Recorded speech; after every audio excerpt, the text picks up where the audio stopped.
Apesar de ser um estado onde o basquete é tratado como religião, a história do Indiana Pacers na NBA nunca foi simples. Muito pelo contrário, foi marcada por decepções, tropeços e recomeços. Depois de vencer os títulos da NBA, a franquia chega na NBA e logo sente o peso de um novo mundo. Em 77, chegou ao ponto de depender de um Teleton para seguir existindo. Isso aí, um programa de TV pedindo doações para manter um time profissional de pé. E mesmo assim a torcida ficou. Na primeira década na liga, foram apenas 2 partidas de playoffs, 2 derrotas. E em 87, quando o Pacers escolheu o Reggie Miller no draft, a torcida reagiu com vaia. Eles queriam o Steve Alford, um herói universitário do estado. Mas o Red ficou e mudou tudo. Ele foi a fagulha de uma geração que bateu de frente com o Bulls de Jordan, com os Knicks de Ewing, mas que nunca chegou no título, sempre batendo na trave, sempre faltando um detalhe. Mais perto que esse time chegou foi no ano de 2000, finalmente nas finais. Mas aí esbarra com o Lakers de Shaq e Kobe. E ali, mais uma vez, o sonho escorrega pelos dedos. Passam-se muitos anos e muitas tentativas. Malice at the Palace, Paul George, até que chega Tyrese Haliburton. Ele veio chorando depois de uma troca que mandou os Sabonis para a Califórnia. Parecia só mais um jovem jogado num time em reconstrução. Mas ele decidiu ser mais. Decidiu ser o herói improvável de um lugar improvável. Entre a velocidade das pistas de corrida e da quadra, o Pacers explodiu. Rápido, inesperado, quase cinematográfico. E do lado dele, ninguém menos que Pascal Siakam. Um cara que começou a jogar basquete aos 18. Foi campeão no Canadá, mas que muitos já tinham esquecido. Ele chegou em Indiana em silêncio e agora sai gritando como MVP das finais do leste. Ninguém pode ousar diminuir o legado dele de novo. Nunca mais.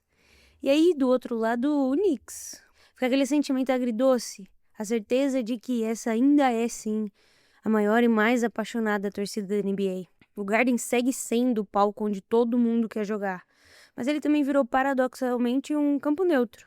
O peso da história virou um fardo. E mesmo assim, o Knicks pertence aos holofotes. E sempre vai pertencer. Mas hoje é sobre Indiana. Sobre resistir, sobre reconstruir, sobre transformar a dor em impulso. Porque, no fim das contas, depois de tudo que esse time passou, voltar às finais não é só um feito esportivo. É a alma desse time. É o amor por algo que nunca deixou de pulsar lá na cidade.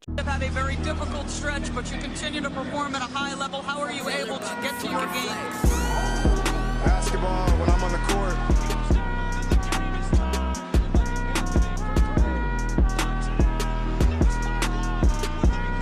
Rebecca, in the future, when you interview me, can you please take off your damn heels? He said, I'll present you, provided you let me wear your heels. We'll save that for later.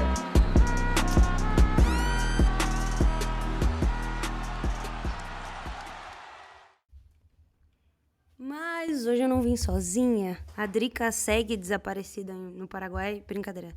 Ela não tá desaparecida, mas eu acho que ela gostaria, porque eu vi que o time dela, o nosso time, pra ser mais democrática, não venceu, né? Já que Corona não foi o campeão da Libertadores de futsal. E desde então ela não me mandou mensagem. Eu também tô respeitando esse momento da Drica. Mas ela volta pras finais. E eu trouxe o meu grande amigo Lucas Nepomuceno, Nepopop, que passou uma manhã congelada nos ares de São Paulo, né? Oi, Agatha, olá todo mundo que curte o NBA das Minas. Primeiro, né? Isso aqui é muito importante falar. O time da Drica não só perdeu, como o outro time brasileiro que a Drica levou perdeu também, né? A gente tinha 2 entre os 4 e a Drica conseguiu derrubar os 2, né? Situação muito difícil aí para a torcedora Drica Evarini nesse momento. Tudo que ela torce tem perdido, né? Mas é o preço que se paga, né? É o preço que se paga. A Agatha ano que vem vai estar nessa mesma situação. Calma. Eu ainda tô aproveitando meus momentos de monólogo nesse podcast, Lucas, criando meus textinhos pra falar de Oklahoma. Dei meu nome agora pra falar do Pacers e dessa final do leste, agora no começo do episódio, mas queria saber de você, antes da gente analisar a série, e especialmente esse último jogo, qual é o sentimento das finais do leste? Eu acho que de todo o playoffs do leste, porque eu acho que eles foram muito mais surpreendentes do ponto de vista do inacreditável do que foi o Oeste, né? É difícil traduzir num sentimento porque foi uma grande confusão, né? Foi tudo muito exótico. Acho que não é um sentimento, mas acho que a palavra mais adequada seria exótico, né? Porque o Pacers não era nada favorito para estar aqui nessa situação. Repetir uma final de conferência já era algo, assim, surpreendente, né? Do ano passado para esse, a leitura que se tinha do Pacers. Mas os playoffs se desenharam de um jeito que eu acho que a equipe que melhor jogou no leste, nos playoffs, chegou na final. Não é aquele caso de a melhor equipe caiu pelo caminho, né? Acho que o Pacers foi um dos melhores, se não o melhor time do primeiro round, o melhor time do segundo round, e agora venceu a final de conferência com justiça. Mas no meio disso tudo, muitas pitadas de exotismo, viu, Agatha? Um ano bom, né? Eu me lembrarei desses playoffs por toda a eternidade. Mas antes da gente entrar no ponto do jogo, você mencionou que o Pacers não era muito favorito, né? O Pacers, inclusive, começa a temporada com 10 vitórias e 15 derrotas. E a gente comentando bastante sobre o que eles fariam para chegar no mesmo nível do ano passado. Isso é, a final de conferência, pelo menos. E com Tyrese Haliburton sendo eleito o jogador mais superestimado da NBA. Fora o Pacers, que falaremos já já, seu raio-x sobre os times do leste, né, pô? Especialmente aqueles que caíram de forma um pouco constrangedora, né? Acho que a gente pode falar, obviamente, do Bucks, do Cavs e do Celtics, que dizem as más línguas teria vencido com Jason Tatum, mas não é o que o placar nos mostrava, né? Eu acho que ainda tem mais constrangimento, né? Porque o Bulls, ele dá um jeito de ser constrangedor sempre, né? E aí ele conseguiu mais uma vez cair num play-in e ninguém esperava muito do Bulls, né? Ou nada do Bulls, mas eles fazem muito esforço para estar ali naquele play-in todo ano, né? Então, acho que por si só eles merecem aí essa estrelinha do constrangimento. O Miami Heat conseguiu terminar de maneira bem constrangedora também a temporada. Foi uma série contra o Cavs, assim, nossa, vergonhosa mesmo, né? Numa temporada vergonhosa, depois de uma situação bem constrangedora já desde a entrevista de saída ano passado, né? Quando o Pat Riley fala aquelas coisas sobre o Jimmy Butler, né? E aí todo o clima que se cria a partir disso, a troca constrangedora também do Jimmy Butler, né? Vai sair da troca com o Andrew Wiggins. Não é o ideal, né? Não é o que se espera. E aí depois, né? O Bucks da maneira que foi, levando agora o Doc Rivers para a entrevista com o Giannis para ter mais chance do Giannis continuar no Bucks, né? Tudo isso é muito confuso, muito complexo.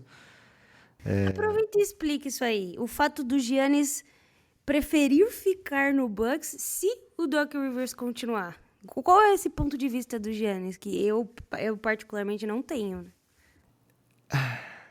É complexo, porque às vezes que eu falo sobre o Doc Rivers, o Guilherme me forja dizendo que eu sou um defensor do Doc Rivers, né? E eu não quero estar nessa situação de defender o Doc Rivers nunca, né? O técnico Doc Rivers, mas eu imagino que ele é um cara incrível, né? Eu imagino que o Doc Rivers é uma pessoa, assim, um ser humano muito legal e muito, sei lá, amado. Você lembra também, né? Daquela situação toda do Clippers, né? Do Donald Sterling. E ele virou meio ponto de apoio da franquia inteira naquele momento, né? Quando o Donald Sterling é expulso da NBA, né? Expulso assim, recebendo vários bilhões para ser expulso. O Doc Rivers foi o esteio daquele Clippers, né? E depois, na sequência, no caso do George Floyd, Doc Rivers foi uma das vozes que mais chamou a atenção ali na bolha, né? É um cara que as pessoas olham como uma referência. Eu acho que ele já foi presidente também da Associação dos Técnicos, mas posso estar enganado. Então, assim, ele é uma figura de liderança, né? E o Giannis parece ter um apreço muito grande pelo Doc Rivers. não combina, né? Não condiz com o que a gente vê dos trabalhos do Doc Rivers. Eles são alguns, assim, bem marcantes no sentido errado, né? Tomando viradas de 3-1, fez parecer fácil tomar virada de 3-1, algo que era raro na NBA. Ele consegue com uma tranquilidade incrível, né? Então não combina nada com essa figura de não, se ele tiver aqui vai me fazer querer ficar, né? Que é o que o Bucks deixou vazar, né? Acho que é mais uma situação assim, ó, o Giannis realmente gosta do Doc Rivers, se ele for embora, não digam que é porque a gente inventou o Doc Rivers, e sim porque ele inventou isso pra gente, né? E eu achei interessante que parece que a essa altura agora, em junho de 25, parece que o Giannis vai ficar mesmo, né? E seria bem legal um caso de um jogador que fica a carreira inteira numa franquia de mercado pequeno. Tal qual J-Dub e Chet farão no futuro. Será? Fica aí o questionamento para Sam Prest, que dará um jeito. Mas, bom, tava falando disso porque eu acho que, diferente da Conferência Oeste, o Oklahoma chega como forte favorito, apesar da falta de experiência, e o Pacers chega como o time que sempre precisa se provar. Eu acho que ainda tá nessa fase, né? Por mais que chegue na final da NBA, a galera não acredita muito nesse Pacers. Eu ainda acho que venceremos, espero isso. Mas é uma trajetória de muito sofrimento que o público novo da NBA não viu, né? Eu, por exemplo, na última final em que o Pacers esteve presente, tinha 3 aninhos, né? Você que já assistia a TV e já entendia o que acontecia na TV? Devia ter 4 ou 5, eu acho. Você não é muito mais velho que eu, né? Você é 95, né? Tinha esquecido. Por aí. Eu e o LeBron, somos 95. O que seus pais te contaram, então, desse período? Era um dos times mais legais da NBA, né? O Indiana Pacers sempre teve cores muito exóticas, né? Uniformes espalhafatosos, e Red Miller era um dos caras que eu mais gostava de ver jogar. Achava muito diferente dos outros, né? Assim, o apreço pela bola de 3, e a gente cresceu ouvindo falar do Red Miller chutando para 3, né? E parecia meio herege falar que o Ray Allen estava se tornando um chutador melhor do que o Red Miller, né? E mesmo que todas as estatísticas levassem a gente a crer nisso, mas o Red Miller ficava naquele patamar, assim, de intocável, né? Porque ele era a referência daquilo, né? E aí a NBA faz uma revolução gigantesca, né? Liderada, no fim das contas, liderada pelo Curry. E muda tudo, né? Muda tudo que a gente pensava, mas ele era um cara que jogava diferente. E esse Pacers tem essa pecha também, esse Pacers atual, né? Chega na final também sendo um Pacers diferente dos outros times, que joga numa velocidade muito rápida, que protege a bola de maneira exótica também, né? Porque um time que joga nesse pace não era para ser um dos que menos comete turnover, né? Uma estrela que vai para as Olimpíadas, mas o grande highlight dele nas Olimpíadas é sair de um carro com muitas e muitas mulheres ao seu lado, né? Praticamente não jogou nas Olimpíadas, né? E foi um dos motivos pelo qual, acho que foi um dos motivos pelo qual foi eleito o mais overrated da NBA, né? E aí abre a temporada, o Pacers não, como você disse, né, não joga tão bem, com o Haliburton não jogando bem, ele sendo um destaque negativo mesmo, e tinha toda aquela parada, o Haliburton vai ser uma estrela do Starting Five esse ano, né? E aí ele começa jogando de um jeito nada legal, o ataque do Pacers que vinha sendo o melhor da liga na temporada passada, né, tem uma queda brusca, né? E no começo do ano, 2 pivôs eles perdem assim, em 2 semanas de NBA já estavam sem 2 pivôs, e tiveram que buscar no mercado alternativas lado B, dá pra dizer assim. Então foi um começo muito atípico do Pacers, né? Que tem acho que tem esse apreço pelo atípico, né? O Pacers é desde dos tempos passados aí, né? De camisas espalhafatosas, uma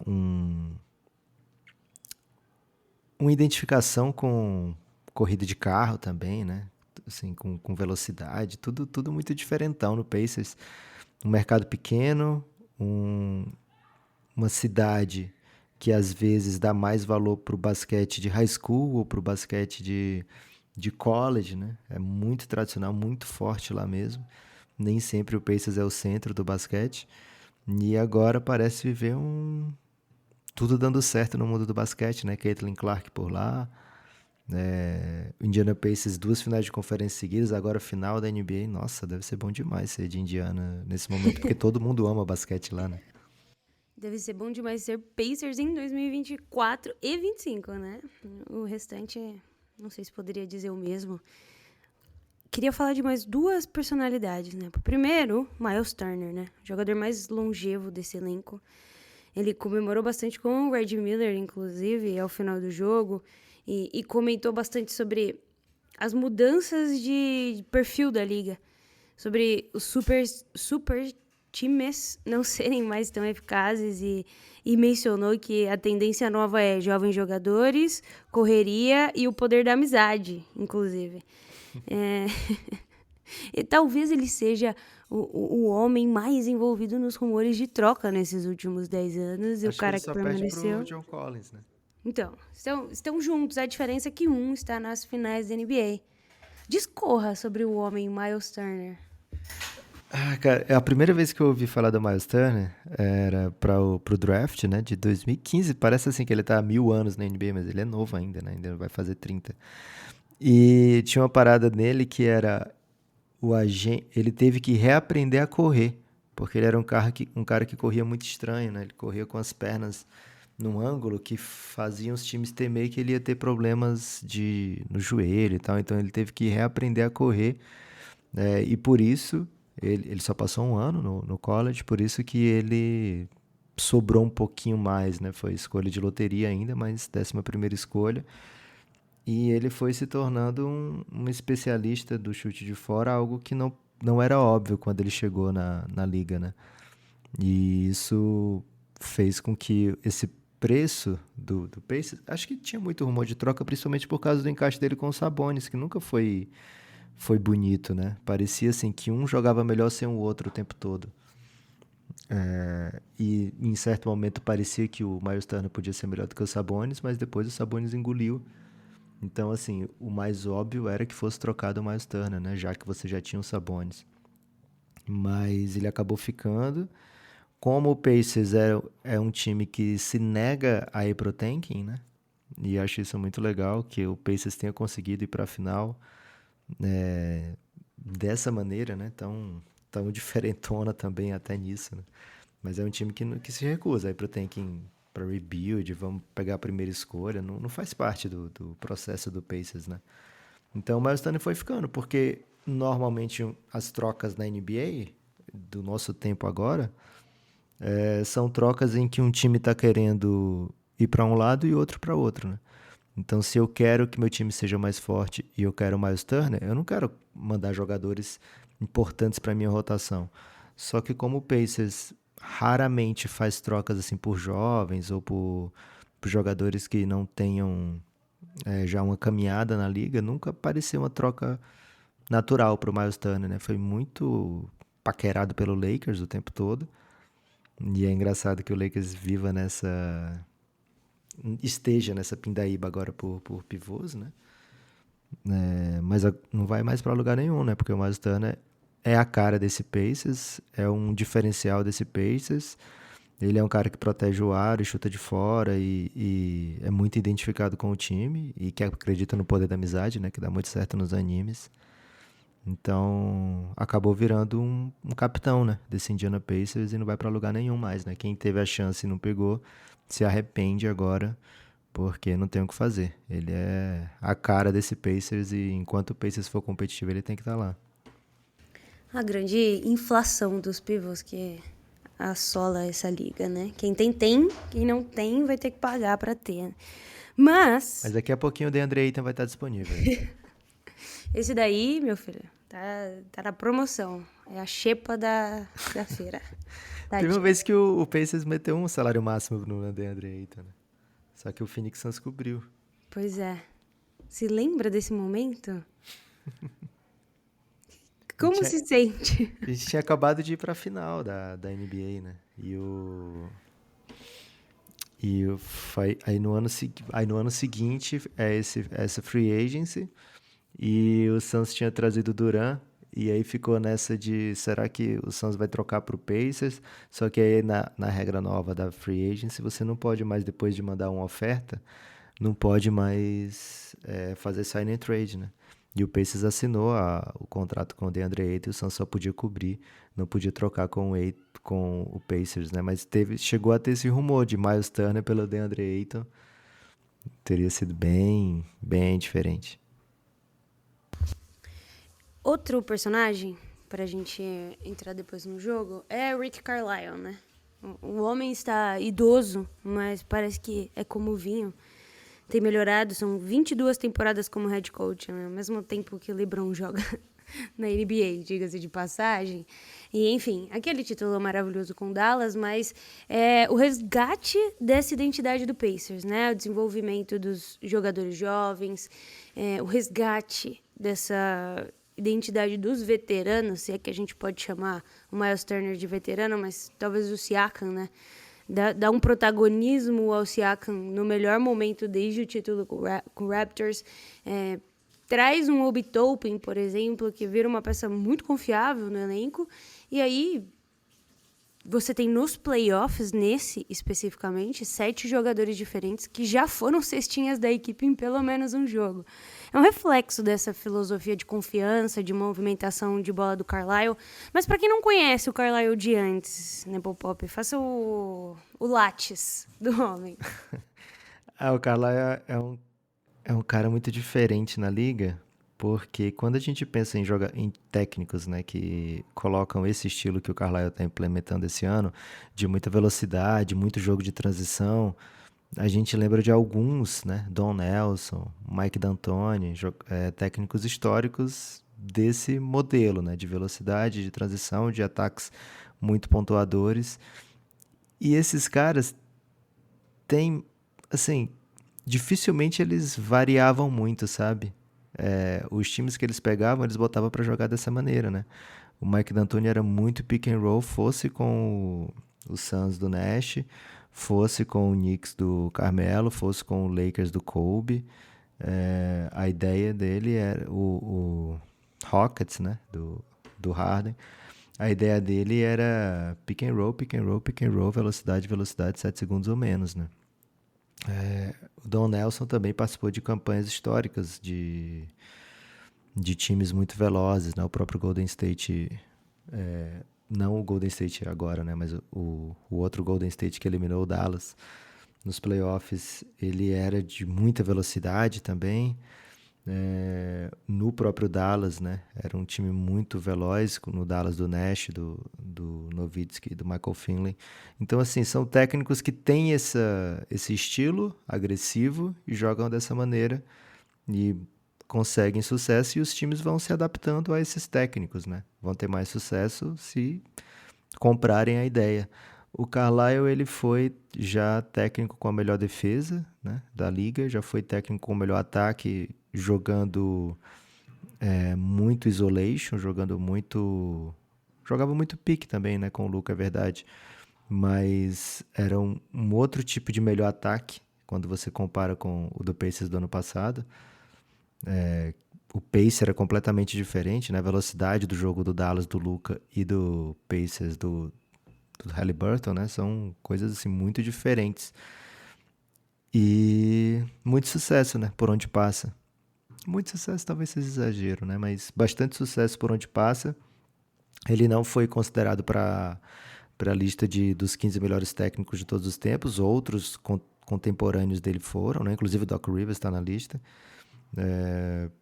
O Carlisle não foi, mas se essa run nova, recente, né, do Dallas, do Luka, do Indiana na sequência, com a final de conferência, agora a final de NBA, tivesse sido um pouquinho antes, provavelmente ele estaria nessa lista, porque ele tem feito coisas incríveis, né? E ele é um técnico que abraçou os analytics lá atrás, e as pessoas foram saber bem depois, em 2011, nas finais, né, contra o LeBron James.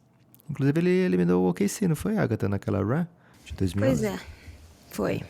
Então o pessoal do OKC vai estar bem zangado com ele aí nessas finais.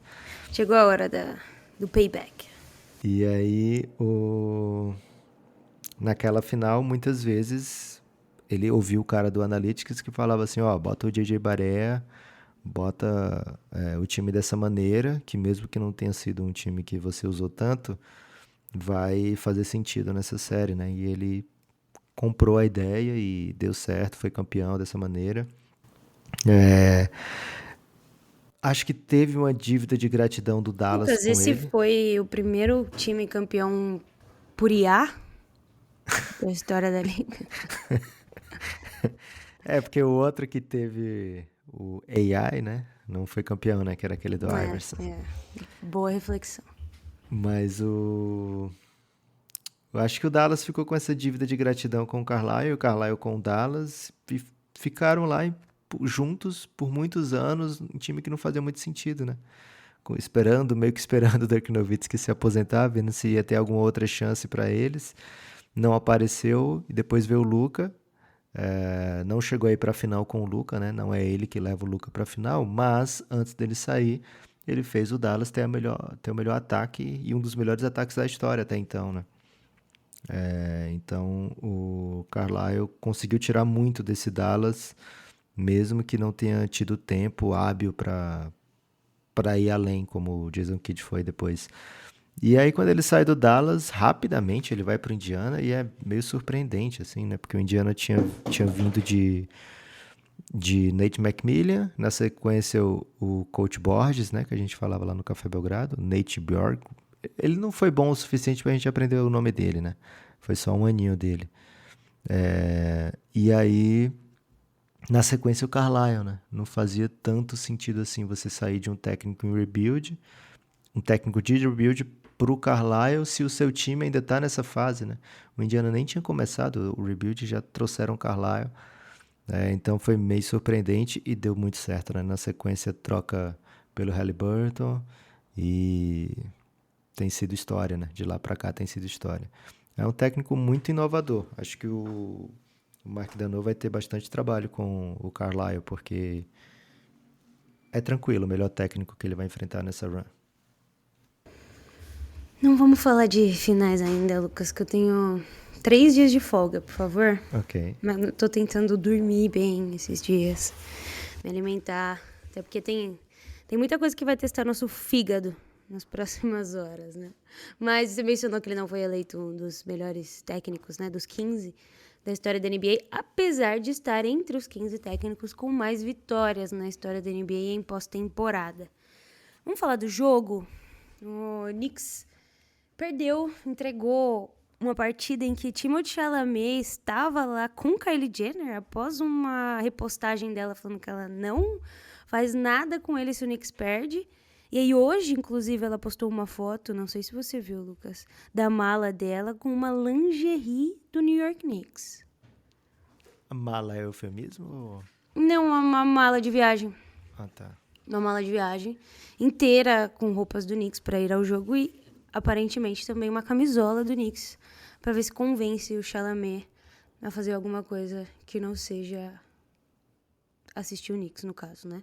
Mas não foi suficiente. 108-125 para o Indiana Pacers em um jogo que foi bastante disputado, eu acho, até o final, né? Deu pra gente curtir, deu pra gente apreciar o jogo 6. Eu tava querendo demais um jogo 7 no Garden, por toda a mística e por tudo que poderia acontecer. E, enfim, para assistir mais uma partida de basquete desses dois times. Mas no primeiro quarto o Knicks começa mais intenso. O Giannunobi, que termina a partida com 24 pontos, e foi um fator desde cedo. Fez uma bola de 3 no estouro do cronômetro, com o Indiana sofrendo para ajustar defensivamente o perímetro, em especial. Mas o Siakam, que fez 31 pontos na partida, fez cestas importantes, incluindo uma bola de 3 e um fast break, para virar a partida e ficar 12-11 ali no começo. E o Brunson continuou nesse primeiro momento tendo dificuldades com o Nembhard e na sua marcação, fazendo apenas 5 pontos no primeiro quarto. Aí termina esse primeiro período 30-29 para o Knicks. E vão ao segundo período 29-24 dessa vez para o Pacers, com o Siakam abrindo com bola de 3, o Pacers começando a movimentar melhor a bola, o time que fez 30 assistências nessa partida, e quando faz 30 ou mais assistências, está 36-9 na temporada e 5-1 nos playoffs também. E aí a gente tem um intervalo 58-54, para um cenário que parecia até otimista para esse Knicks, né? Se você pega uma equipe cansada, um Karl Anthony Towns com dificuldades claras na marcação, e até esse período ele também não estava conseguindo arremessar bem, e um Jalen Brunson que essa série foi bastante exposto, né? Tudo que ele estava fazendo até então e todo o burburinho ao redor dele diminuiu bastante nessa final de conferência pela forma que o Pacers se planejou para neutralizar tudo que ele poderia fazer. Até o intervalo você tinha esperanças de jogo 7, né? Tava difícil, né? Porque era o jogo que o Pacers não podia deixar passar, né? O Pacers abriu 3-1, o jogo 5, ok, você perde fora de casa, não é o fim do mundo, mas se você perde o jogo 6 e abre essa janela, né, pra mala da Kardashian fazer a diferença, poxa, você perdeu uma vaga na final que era sua, né? Tava lá pra você perder e você foi lá e arriscou, né? Então o Pacers estava com a carinha de quem ia levar esse jogo. Ao longo da série, uma coisa que foi muito complexo pro Pacers lidar foi a capacidade do Knicks ir pra linha do lance livre, né? E eu sei que você não quer falar de final, mas é algo que o OKC deve tentar usar muito a seu favor, porque o Os Pacers... jogos vão ter no mínimo 3 horinhas, né? Não sei, Podem ir viu? separando aí na agenda, porque vai ter lance livre até não poder mais. O Pacers é um dos times que mais manda pra linha do lance livre, só que tem uma coisa, Agatha. O Knicks é um dos times que tem tudo bem que o Shea também consegue, né? Mas o de lembrança, ele tem um jogar de cabeça, assim, né? Que o cabelo dele vai junto, que é muito atraente pro árbitro marcar uma faltinha, né? Talvez o Shai devesse soltar o cabelo, então, né? Pode ser, mas acho que a peita também pode fazer uma diferencinha, né? E eu acho que os árbitros estavam bem acochados com o Pacers. O Pacers defendeu muito agressivo o Jalen Brunson, né? O Pacers foi um time que defendeu tocando no Jalen Brunson o tempo todo, né? Propôs essa fisicalidade, né? E acho que fez a diferença. O Jalen Brunson, ele chega para a série vindo de muito sucesso contra o Boston, muito sucesso contra o Pistons, né? E contra o Pacers foi um pouco diferente. Ele ainda vai ter vários jogos assim como cestinha da partida, né? Como cestinha do jogo. Mas não parecia aquele cara assim de impossível de ser derrotado, que algumas vezes ele já apareceu, né? Na série contra o Boston, ele ia lá e ganhava os jogos na reta final das partidas. Não queria saber o que o Boston fizesse para tentar defendê-lo, né? O Pacers soube lidar mais com isso, acho que tocando mais, né? Impedindo mais, tentando fazer ele passar mais, e ainda não desbloqueou essa faceta do jogo dele, né? Ou o ataque do Tibbs também, né? E acho que foi um diferencial grande na série, né? O que o Knicks propunha de variações táticas e o que o Pacers tinha na manga, né? Não só de rotação, como... Assim, o Knicks achou uma rotação que não estava tentando, né? Aquela quando entra o Delon Wright, toda vez eu quero chamar ele pelo nome do irmão. O Delon Wright e o Landry Shamet foi uma coisa que aconteceu porque o Knicks estava com muitas faltas do Jalen Brunson e do Miles McBride, então o Tibbs teve que botar esses caras e, opa, achei dinheiro no bolso aqui, né? E aí foi trazendo para os outros jogos. Já o Pacers não, né? Todas as alternativas táticas que surgiram, não só táticas, mas de line-up, né? Que surgiram durante a série foram planejadas, estudadas, pensadas e previamente, né? Previamente utilizadas ao longo da temporada regular. O Pacers é um dos times que mais usa o banco. Então, o Pacers e o Thunder são os que mais têm rotações, né? Nesses playoffs, com mais de 100 variações de rotação. O Denver tinha 60 variações de rotação, então são times que usam muito o banco, que usam muitas peças que tem. Acho que faz sentido quando o Miles Turner fala que tá mudando um pouquinho, né? Agora é de tal jeito que vai funcionar. Pelo menos para esse ano foi o que aconteceu, né? O Boston também tinha rotação curta e não conseguiu se dar tão bem.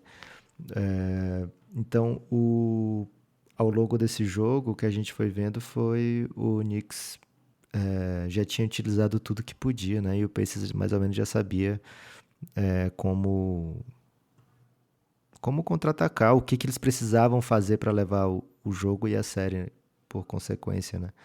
Então não pareceu muito que estava em perigo o jogo. Lógico, 4, 5 pontos sempre pode acontecer. O jogo 1 e o jogo 3 estavam lá para dizer isso, né? Mas o sentimento era que a algum momento o Pacers vai deslanchar nesse jogo. Eu não me lembro qual foi a última final de conferência dos dois lados que foi decidida em casa. Agora eu nunca vou lembrar disso, porque eu não lembro muito as finais de conferência, mas enfim. Eu acho que fazia um tempinho, né? Os dois jogos foram decididos em casa, e aí o Pacers se lembra disso no intervalo e volta numa sequência de 9-0. Aí abre a primeira vantagem de 2 dígitos. Depois ainda tem uma run do Thomas Bryant, que faz 2 bolas de 3 numa corrida de 9-2. E o Siakam chega também, somando 10 pontos nesse quarto, enquanto o Haliburton melhorava também na distribuição de bola. E aí você vê, o Knicks me lembra muito a outra série, a série do outro lado, porque eram 2 times que faziam de tudo. E se eles não fossem nada menos do que perfeitos, eles não conseguiam vencer.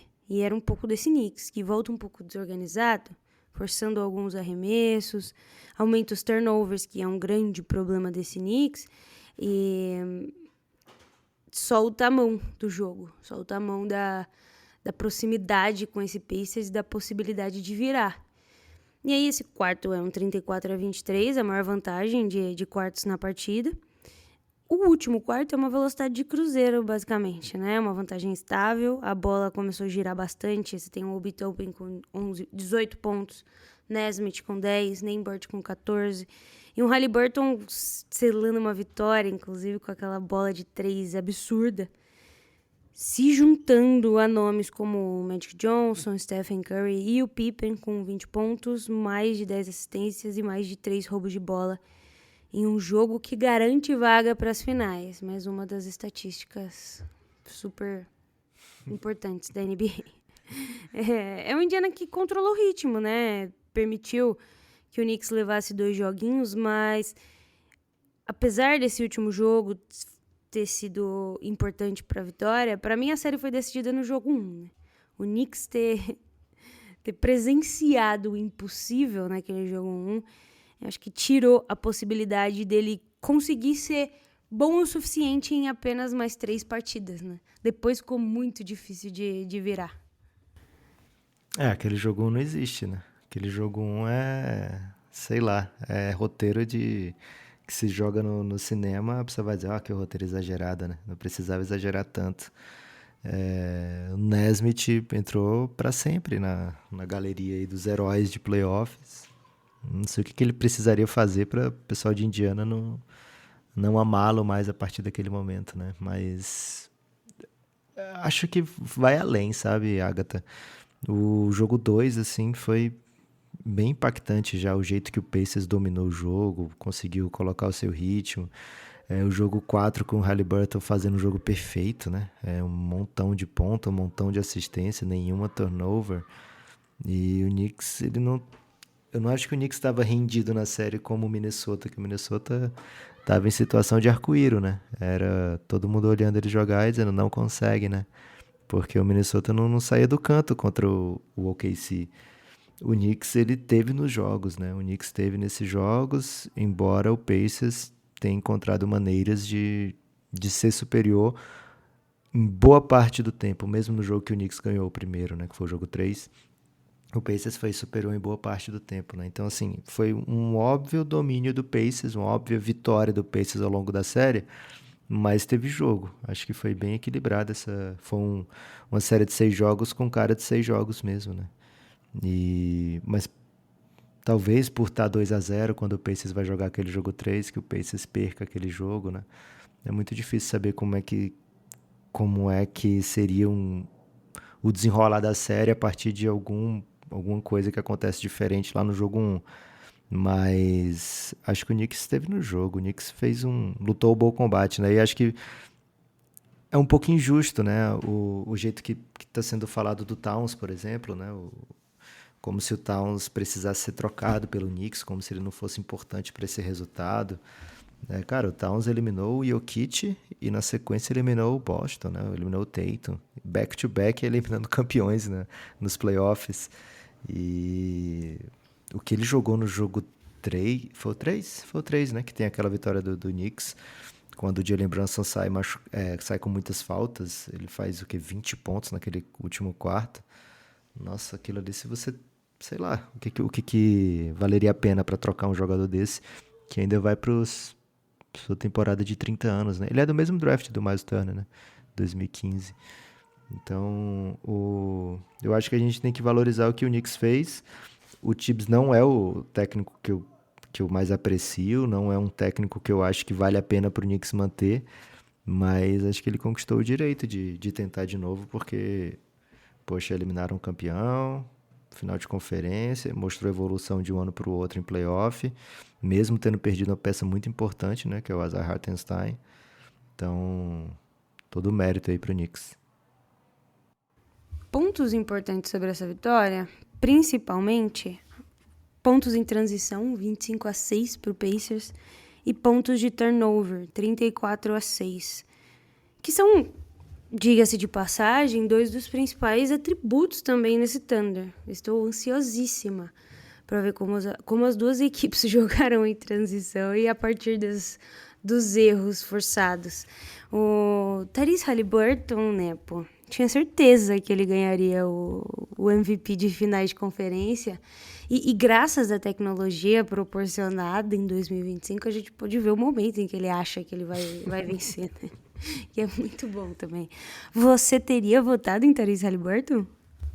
Ah, teria votado no Haliburton, porque como você falou, né? A impressão que fica é que aquele jogo 1 foi definidor, né? E embora o herói mesmo daquele jogo tenha sido Nesmith, a imagem mais marcante daquele jogo é o que o Haliburton faz naquela última bola. E até para ter chance de pro Nesmith fazer aquelas coisas, né? O Haliburton vinha jogando muito bem. Na prorrogação também tem uma reta final muito importante dele. Jogo 2, o Siakam faz um jogo, nossa, quase perfeito, mas o Haliburton vai fazer isso no jogo 4 também. E o jogo 6, que é o jogo da classificação, acho que os dois tiveram seus momentos, né? Cada um tiveram seus momentos. Não achei um prêmio injusto pro Siakam, mas se é muito equilibrado, eu daria pro melhor jogador, né? Para aquele cara que faz as coisas funcionarem, que faz o Pacers ser o Pacers, né? A identidade do Pacers tem muito a ver com o que faz o Haliburton, né? Então, eu votaria no Haliburton, mas acho que não tem crise, não. Tá bom. Tá tranquilo. É como foi o do Jason Tatum e do Jaylen Brown, e em times coletivos, falamos sempre aqui, às vezes a gente não fica lembrando muito de uma super estrela, né? E às vezes eu sinto que é por isso até que o Jason Tatum é bastante desrespeitado na liga, porque o time dele é tão bom e tão coletivo em fazer as coisas da forma correta que a necessidade de ele resolver o tempo inteiro, como resolve o Jalen Brunson, por exemplo, é muito menor. E aí você acha que o jogador não é tão bom assim, só porque ele não precisa estar na fogueira todas as noites para fazer seu time vencer. Falando em time, o banco de Indiana teve 93 pontos a mais que o do Knicks. Você mencionou as formações, né?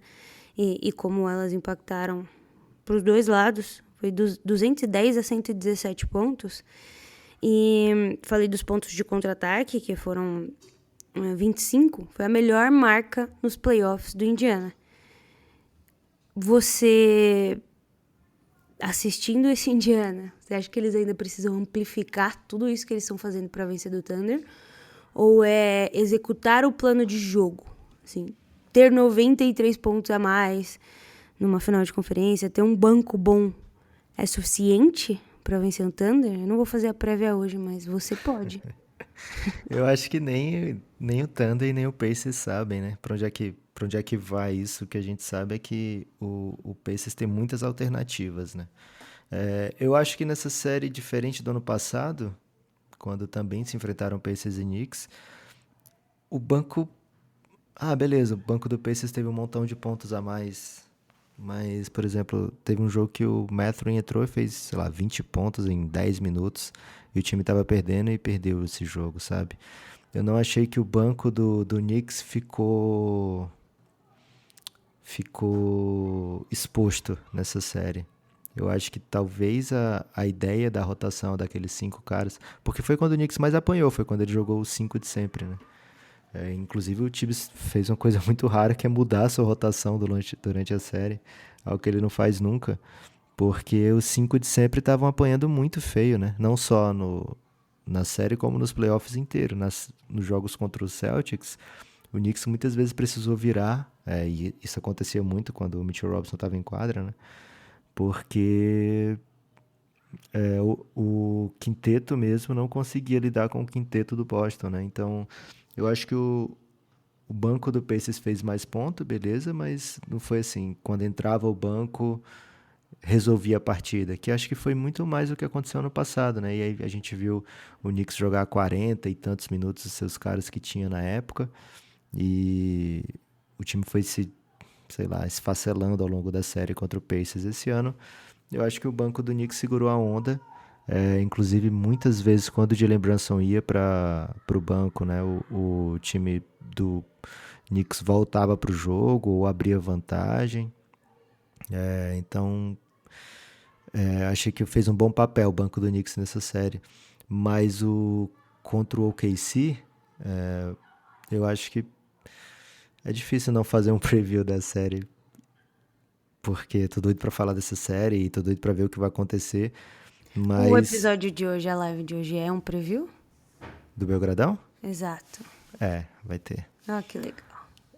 Mas assim, você falou dos pontos de transição desse último jogo, né? 28-5, foi isso que você disse? 28-6 e tal. 28-6. Contra a defesa do Thunder, que é uma ótima defesa de transição, o Pacers vai precisar fazer muito ponto de transição, né? E não é assim, nossa, é impossível fazer ponto de transição no Thunder. Não é. O Denver conseguiu muito, beleza, que o Denver era o time que mais pontuava na transição na temporada regular, mas o Denver conseguiu muito ficar nos jogos com o Thunder porque ele conseguia pontuar na transição, e na hora que o jogo ficava meio ruim para todo mundo, né, no 5 contra 5, o Denver conseguia deixar ruim pro Thunder também, né? Mas na transição o Denver conseguiu bastante coisa, e acho que o Pacers viu aquilo ali para tentar fazer. O Minnesota não conseguiu. O Minnesota não saiu do canto nisso, né? Mas o Pacers, ele tem por onde conseguir fazer isso, e acho que isso vai ser bem importante. O Pacers, o banco do Pacers, ele acaba conseguindo manter essa velocidade, essa intensidade, né? Essa necessidade de pontuar rápido o tempo todo, que às vezes a gente não vê bancos conseguindo reproduzir o que o quinteto faz.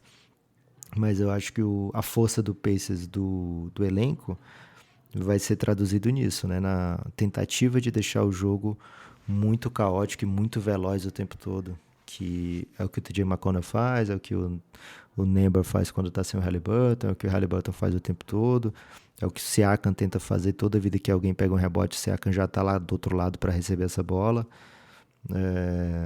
O Pacers tem muito interesse em atravessar rápido a quadra, e mesmo com a defesa muito forte como a do Thunder, eles vão tentar fazer isso, porque se você tentar pontuar no Thunder 5 contra 5, nossa, boa sorte. Boa sorte, Indiana Pacers. Queria mandar um abraço pro Eloy, que estará comigo na NBA House e é o maior torcedor do Indiana Pacers que eu conheço. Eu tô muito feliz com essa final, de verdade. Seria legal se fosse o Celtics, seria legal se fosse qualquer pessoa e o meu time, é óbvio, qualquer time e o meu time. Mas é muito mais massa saber que as duas torcidas e as duas franquias se importam muito. E tem, não o mesmo DNA, né? Elas foram formadas de maneiras diferentes, mas quando a gente assiste, a gente tem uma sensação muito parecida, né? De que esse é o futuro da NBA e do basquete em uma maneira de se adaptar a algo que aconteceu recentemente, né? Mas será que não é uma pegadinha, Agatha? Porque Será? todo ano fica parecendo assim, não, agora esse aí é o jeito de se jogar da NBA, né? O Celtics, ele foi tão dominante ano passado que parecia, não, agora todo time vai ter que ter 3, 4 criadores capazes de jogar um contra um e que defendam múltiplas posições. E é um jogo muito, muito diferente do Thunder, muito, muito diferente do Pacers, né? Quando o Denver foi campeão, foi aquela coisa assim, nossa, olha o que esse Denver tá fazendo. Para ser campeão, você precisa de um gênio igual o Jokic e tal. Eu acho que pode ser uma pegadinha, mas são dois times jovens, né? Liderados por estrelas jovens e que não vão para lugar nenhum, né? Vão ficar por aí o tempo todo, batendo no mínimo na trave, mas mirando na gaveta. É que eu tô falando isso, óbvio, do alto e da minha grande confiança de que o meu time está no início de uma dinastia. Então, sim, Lucas, a gente está começando a traçar os novos caminhos, tá? Pelos quais os times vão querer andar nas próximas temporadas. Outro fato, o time de Gonzaga, a Universidade de Gonzaga é a única a ainda ter jogadores múltiplos titulares nas finais da NBA, com o Andrew Nembhard e o Chet Holmgren. Aproveitando que você quis falar de prévia e deu um pequeno palpite, aproveita e fala quanto vai ser essa série e os primeiros jogos em que assistiremos juntos a vitória do Oklahoma City Thunder. Você tem certeza que eu fale? Porque no palpite que vocês pediram antes da temporada, eu não queria falar que o Celtics ia ser campeão, né? Então eu falei do leste. Então eu meti um Philadelphia 76ers, né? E a Não é como se temporada... você já tivesse acertado alguma vez também, né? Não, ano passado eu botei Não, Indiana o como Gibas que erra surpresa. mais, né?